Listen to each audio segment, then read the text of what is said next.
C'est une visite d'État aux grands enjeux, presque une révisitation de relations diplomatiques entre la République démocratique du Congo et les États-Unis d'Amérique.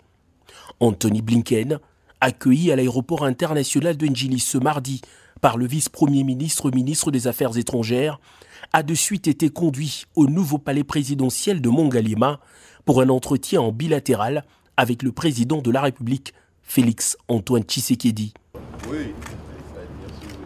Le secrétaire d'État américain a, face au président congolais, affiché clairement la volonté de Washington de raffermir davantage la coopération avec Kinshasa dans le domaine de la défense et de la sécurité, de l'économie et des finances, de l'exploitation des ressources naturelles, de l'environnement et des mines. Le chef de l'État congolais et son hôte ont salué les efforts partagés pour la paix, les élections et l'amélioration du climat des investissements à RDC pendant leur discussion. Des précisions données par l'homme d'État américain au cours d'un point de presse animé conjointement en fin de journée avec le vice-premier ministre congolais Christophe Lutundula.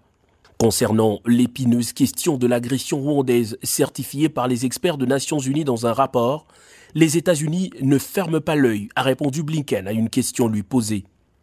Nous suivons de près la situation, a rassuré le secrétaire d'État américain qui, selon ses propres mots, partage le désir de la fin des hostilités tout en soutenant la médiation initiée par l'Angola et le Kenya.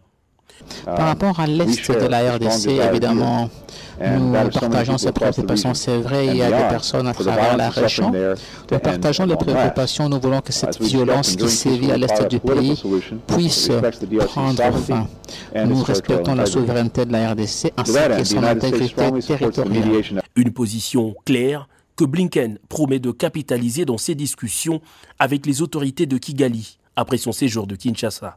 Respectueux de la souveraineté des États, les États-Unis, par son secrétaire d'État, rassurent de sa volonté de ne pas entretenir une relation unilatérale, mais de travailler aux côtés de la République démocratique du Congo pour renforcer sa démocratie. C'est sur cette toile de fond d'une volonté politique partagée de requinquer une vieille amitié.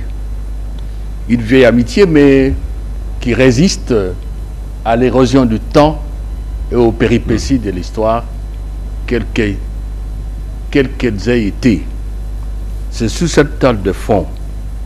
Toile de fond aussi marquée par la détermination des États-Unis et de la RDC de consolider leur partenariat dans une période, vous vous en doutez, très turbulente. La problématique du climat a également occupé une bonne place dans ses échanges avec la presse.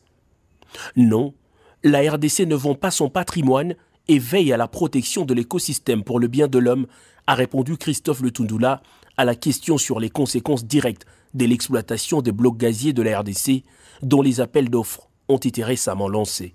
Le président de la République démocratique du Congo, Félix-Antoine Tshisekedi, a donné son accord ce jour pour la mise en place d'un groupe de travail avec les États-Unis pour veiller à ce que cette exploitation soit faite dans les normes.